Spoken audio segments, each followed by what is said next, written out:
ঢাকা ও তার পার্শ্ববর্তী এলাকায় দিনের তাপমাত্রা অপরিবর্তিত থাকতে পারে বলে আভাস দিয়েছে বাংলাদেশ আবহাওয়া অধিদপ্তর।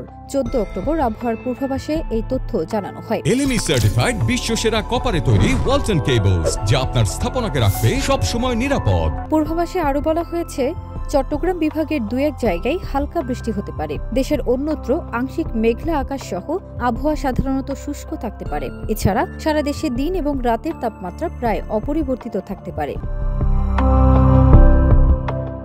আকাশ আংশিক মেঘলা থাকতে পারে। বাতাস দক্ষিণ দক্ষিণ পূর্ব দিক থেকে ঘন্টায় 8 থেকে 12 কিলোমিটার বেগে প্রবাহিত হতে পারে।